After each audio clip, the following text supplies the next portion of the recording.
Multiple Republican strategists recently spoke to Politico to let them know how crazy it is that Republicans are not using Donald Trump's multiple indictments against him in their campaigns against him. Now, let's be clear, we do have a handful of candidates out there, I think pretty much just Christie and Asa Hutchinson. Those two, of course, are talking about Donald Trump being indicted in both Florida and Manhattan. But the rest of the candidates don't seem to want to talk about it, or when they do talk about it, they talk about how unfair it allegedly is, and how, of course, they will pardon Donald Trump if they get the opportunity to. But nobody who's actually polling with real numbers is using the indictments against Donald Trump, and these Republican strategists, who of course spoke on the condition of anonymity, are scratching their heads completely befuddled as to why you're not attacking Trump for his biggest weakness. His biggest liability, of course, is the fact that he could be in jail. And none of you idiots out there are pointing that out to the American public. Here's what one of the strategists had to say. There is a non-negligible chance the nominee of our party will be charged and go to jail. Setting aside how you feel about this, we can't govern from a jail cell. I just think people are scared to make that argument. And another Republican strategist who spoke to Politico said, quote, "It's almost like you're playing pool. You have to break at the start and nothing has broken the triangle. Trump is the 8 ball in the middle and he's not going anywhere for now. I'm curious to see what the F people are going to do."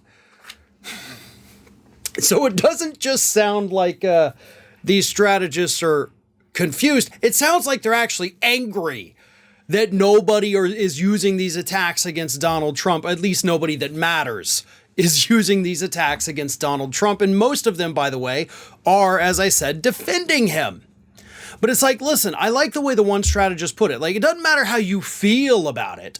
You may think that it is weaponized justice. You may think that they're only going after Trump because he's a political target. That doesn't matter. It's still a thing that happened. You need to use it against him.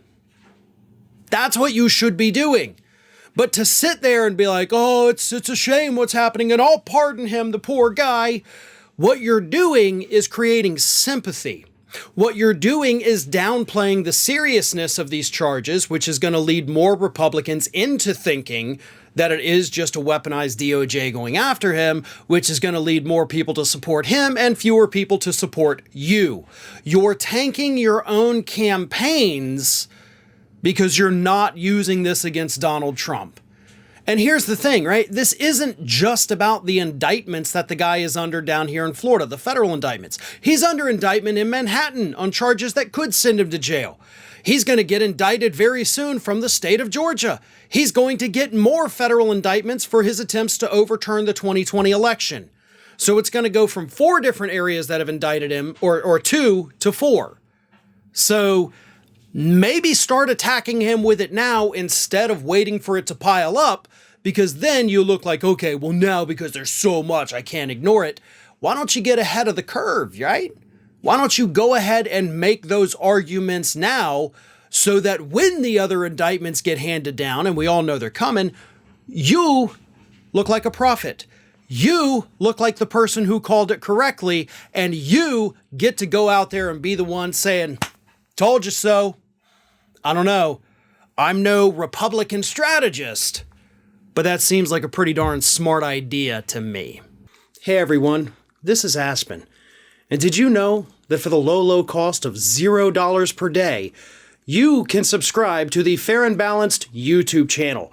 We also encourage you to like, comment, and share. But again, click that subscribe button and help Aspen not be so grumpy.